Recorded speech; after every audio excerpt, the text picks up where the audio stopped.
Hello everyone, 25th December today. Hope you guys are doing well and Merry Christmas to everyone. We will be solving today's LeetCode question. Question is Decode Ways. The question states that a message containing letters from A to Z can be encoded into numbers. Basically, A is mapped to 1, B is mapped to 2, Z is mapped to 26. Similarly, in order to decode an encoded message, all digits must be grouped and then mapped back into letters using the reverse of the mapping.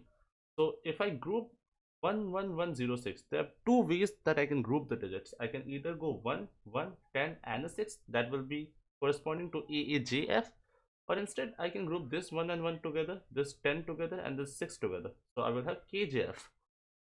The question also prompts that is the grouping 111 and 06 is invalid because of this last 06 part. 06 is different from 6, so 06 cannot be mapped into an F. 6 can be mapped into F, 06 cannot be. So for a given string S which contains only digits, we need to return the number of ways to decode it. We need to find how many different ways we can decode a given string. Now this thing should give us a hint that this is a DP question. If you look at the topic here, we will also notice that this is a DP question. So let's see how this is a DP question. We will start from the beginning and we'll make our way forward.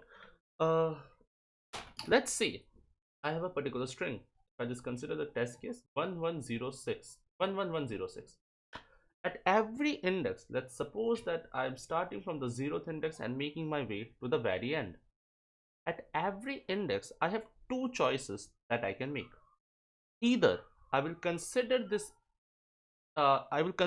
character as its own group and I will move ahead, or this is one way, or I can consider this character and the character in front of it, consider both of them as a group with this group two elements. Basically, I will consider the character at that index and the character in front of an index together, and I will consider that as a group, and I will say okay, this is a group, and then instead of moving by one, I will move to index because this group is already processed. So at every step, I have two choices to make. I can either group it, I can either not group it. Now, one more thing that we have to notice is that whenever I am reaching to a 0, because 0 cannot be mapped, it cannot be mapped on its own, as well as it cannot be mapped with something which is in front of it either. We noticed how 06 was not a valid mapping. So what we will say that if whenever we reaches a 0, whenever we reaches an index which has the character 0, I will simply return 0 because whatever we have done prior to this is an invalid, because we will reach this character. So this is an invalid grouping. So let's just keep all of these things in mind and let's try to code it up. Let's try to build our intuition by coding. I will explain you how we are coding this up. Let's see. If we reach by the end of the string, also one more thing. If after doing everything 11106, if after doing all of the possible ways that we have could reach the end, if I ever reaches the end without ever returning 0, that means whatever we have done prior to this is in fact a valid way of solving this question. So this will be our first base condition. Our base condition will be if, basically let's just create a function. Let's just create a function int. This will be solve, and this will store two numbers. It will store the index and the string that we need to process. Okay, fine. If the index ever reaches the end of our string without ever returning an invalid number, that means that this grouping was a valid grouping. So I will return 1. Next, if we ever reaches a 0, we know that this is an invalid, so we will just return 0. We will not process this further, we will just return 0 from this point onward. Now let's just create the way we will consider the option first before, in which we are considering every index to be its own group. So we will have ways is equal to, we will just solve it by increasing the one. I'm just considering that the index that we are currently at is its own group, and I will increase the index by 1 and size.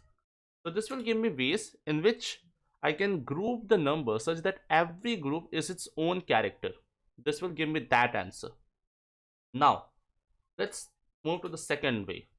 The second way involved that I have to consider the character at that given index as well as the character in front of it. So what I will say is that if index is that if index plus 1 is less than s dot length, basically if I have a character in front of me, then I will create that substring, whatever the character is, whatever the substring is we are getting. Basically, let's say is everything. If I have 11016, let's say if I'm at this character, and because adding this is less than length, I can say that this can become a character. I will take this substring only and I will convert it to its number equivalent. I will convert this to an integer for processing. That is what we will be doing right now. I will say that let's just create the new string, which is the substring, the s string. This will be basically s dot begin plus index and s dot begin plus index plus 2. This is the way of creating a substring in C++. What we're telling is that create a string starting from this pointer s dot begin plus index. If I explain you this is better, let's say I have 111016, and if I'm and begin is somewhere around here, end is somewhere around here. The pointer,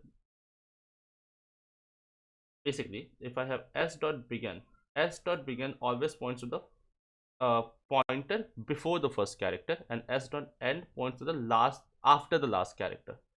So whenever I say that s dot begin, it will start creating it will point to this character, and it will create an index to whichever place we point it towards. If I say s dot begin plus index, it will create a pointer. If index is equal to, let's suppose, 3, it will create a substring from 0 1 2 3. It will not consider 3, it will create a substring something like this, 110 only. So that is what we are doing over here, and that's why I'm adding a 2 here instead of a 1, because I need to create I have to consider the character in front of it. So because by doing plus 2, it is not considering the character after that, it's just considering the 2 characters only. Just the basic way of creating substrings. Now I will convert the substring to its number equivalent. How I can do that? I will just number of s is basically s to I. C++ provides a function to convert it, and I will see that if this number that I'm creating is less than 26, is less than or equal to 26, that means that I can consider it as a grouping. So I will do just that. I will add the number of ways. I will just further increase the amount of ways I can create by considering both of them as groups. I will say solve. Now instead of skipping one index, I will skip two index because I'm considering two elements now. So I will do index plus 2 and then an s, and I will just add this up over existing ways. In the end, I will return ways here. Now this should give me the total amount of ways in which we can decode the string. Let's see if this works. If I have 11106 and I run this function, and if there's no number of declare, okay, we'll just do solve, return solve. I will start from the 0th index and I will go to s. Let's run this. Number of decode that in the, oh, okay, this is what we ob dot, sorry, my bad. Run this thing and see I get a 2, which is the answer that we're looking for. If I do 1 2, there are two ways. One is by considering both of them as 1, so 1 and 2, and the other way is by grouping both of them together. So a function is able to capture what we need to do. But the thing is, if I try to solve this, if I try to submit this right now, it will give me a time limit exceeded. And why is that? Because the complexity of this question is currently factorial 2 to the power n. See, if I just hit submit, you will notice that I should get a limit exceeded, either time or memory. I don't know what exactly will I get. Okay, I get a time limit exceeded. This is because the time complexity is currently in factorial. I'm at every index I have to make two ways, so that will be 2 to the power of n. This is a factorial time complexity, that's why it's giving me an error. So how can we improve upon this? Whenever we have a DP question, there are two ways I can optimize it. I can either go towards memorization, or I can do tabulation. Now in this approach, I will be using memorization to optimize this. We will look how we can tabulate the DP quotient in further videos. But right now, let's just memorize this DP approach.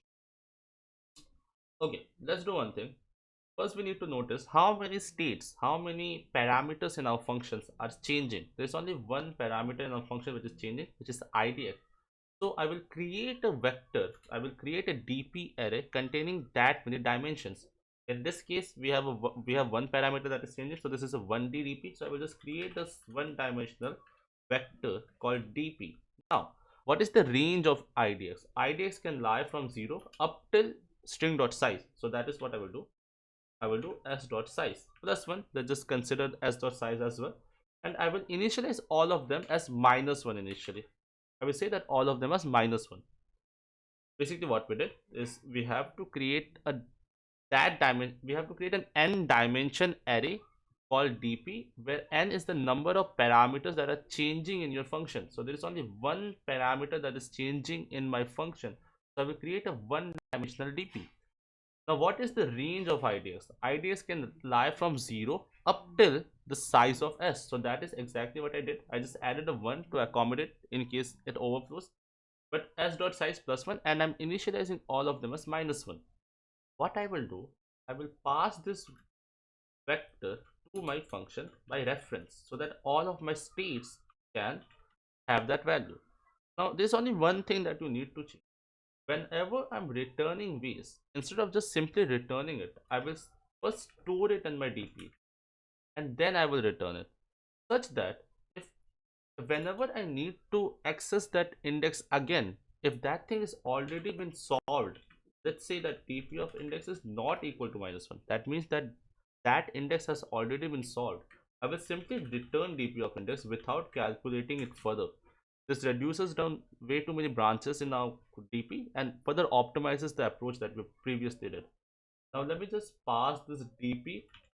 So whenever we have a function call, I will just say DP, and let's just run this again and pass DP over here as well. Let's run, and we see that we are still getting the same answer. But this time we don't have to traverse through all of the subtrees. That means that the solution is better for optimize. Let's try to submit this again and see if we get a submission this time. Let's submit, and we do have a successful submission. If we talk about time complexity, in this case, the time complexity will be O of n. As well, if we talk about the space complexity, because we are using a one-dimensional DP, the space complexity will be O of n as well. That is all for today. Thank you guys for watching.